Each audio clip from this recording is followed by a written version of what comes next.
Very beautiful good morning to class 12 biology students. Previously we have discussed the process of gametogenesis. We have discussed both gametogenesis, it means spermatogenesis and oogenesis.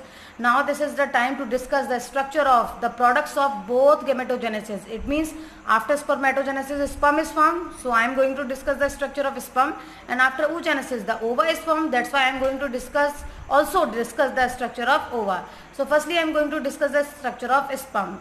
If you see the structure of sperm, then sperm has four parts: head, neck, middle piece and tail. Basically, if we do the difference, if we want to do the difference between these structure, then these are the anisogamous type of gametes. ये anisogamous type के gametes होते हैं. So one is small and motile and another is larger but non-motile. So in case of human beings, the sperm are very small but they are motile. They can move because of the presence of tail and other thing which I am going to discuss with you. And the ova is large in comparison to sperm and it is non-motile. It is stable. वो अपनी जगह पर ही रहता है. Now if we see in the diagram, the whole sperm is covered by the plasma membrane. पूरा sperm plasma membrane से covered होता है. And at the tip of the sperm there is a cap-like structure which is known as acrosome. There are two cell organelles present in the acrosome. First is the Golgi body and another is the lysozyme. Now what is the function of these two cell organelles? The function of Golgi body to prepare the lysosome, and in response the lysosome prepare so many hydrolytic enzymes. That's why this acrosome is filled with hydrolytic enzyme, and these enzymes are used when this sperm attack on the ova and to dissolve the layer of ova by which it can enter inside the ova. These enzymes are used. Two cell organelles are present, Golgi body and lysosome. The function of Golgi body to prepare the lysosome, and in return the lysosome prepares so many enzymes which are filled in the acrosome. These are the hydrolytic enzymes which help to dissolve the wall of ova during the fertilization process. Now below the acrosome the large nucleus is present. It contains the chromatin material, and basically these are haploid in nature. It means the chromatin material present in the haploid condition. Below this the neck region is present and the middle piece is present. Now you can see that so many mitochondria are present in the middle piece of sperm. बहुत सारे mitochondria present होते हैं and they give the energy by which this sperm can move. ये energy देते हैं sperm को ताकि sperm अपनी motility को show करे. And the last part is the tail which help to move the sperm and which help to transfer the sperm in the female genital tract. It means basically it gives the motility, but the energy to move it is given by the mitochondria. So now you can see in this structure so many type of cell organelles are present. It means it is a complete cell. Nucleus is present, chromatin material is present, Golgi body is present, lysosome is present, as well as the mitochondria is also present. So it is a complete cell. Basically when the sperms are transferred from the body of male into the body of female in the genital tract of female, it is transferred in the form of semen. It means sperm along with the liquid. So this liquid is given by three type of glands. ये जो liquid है वो तीन तरह की glands में से add होता है. First is the seminal vesicle. पहली gland जो है वो क्या काम करती है हम इसके बारे में पढ़ते हैं.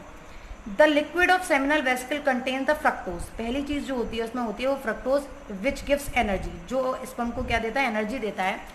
It also has another chemical that is known as prostaglandins. Basically they give the viability as well as motility to the sperm. Viability भी देते हैं और साथ साथ में motility भी देते हैं. So there are these things added with the sperm which give them energy as well as which give them survival time as well as the motility to the sperm. The another secretion which added with the sperm, दूसरी gland का secretion जो add होता है sperm के साथ, that is prostate gland. ये भी liquid होता है, एक milky liquid होता है prostate gland का जो sperm के साथ add होता है. वो भी किस में help करता है, sperm की motility को increase करने में. And another third gland is there that is known as bulbourethral gland. The main function of bulbourethral gland neutralize the acidic effect of urine.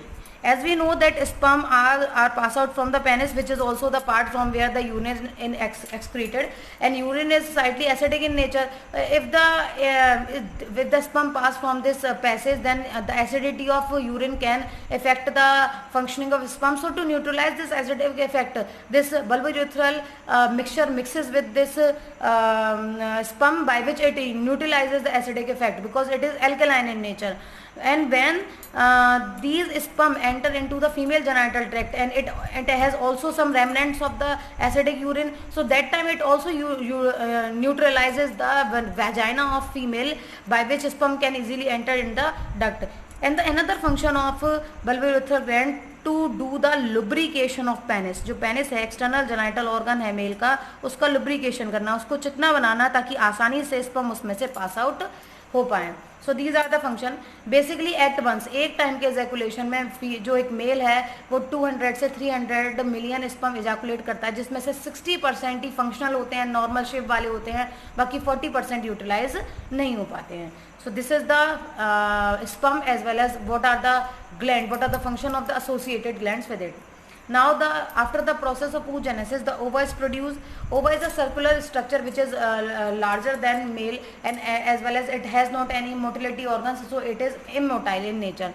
Basically, ovum has a nucleus. Inside it, nucleolus is also present, and the chromatin material is also present. Because it is also haploid in nature, so chromosome number are half in it. It is covered by the plasma membrane, and over the plasma membrane, a dark colored or a thick layer is present that is known as zona pellucida. And inner to the zona pellucida, another layer is present which is known as primary vitelline membrane. The main function of this zona pellucida, so many sperm, when the fertilization occurs, so many sperm come in contact with ova, but if any one sperm passes into zona pellucida, this causes a change in this wall. ये चारों तरफ एक ऐसा change create करते हैं ओवा की wall में, by which no additional sperm can enter. अब कोई दूसरा स्पर्म इसमें एंटर नहीं हो पाएगा. along with this zona pellucida, some remnant of cells, कुछ remnants और मिलते हैं सेल के which cover this ova.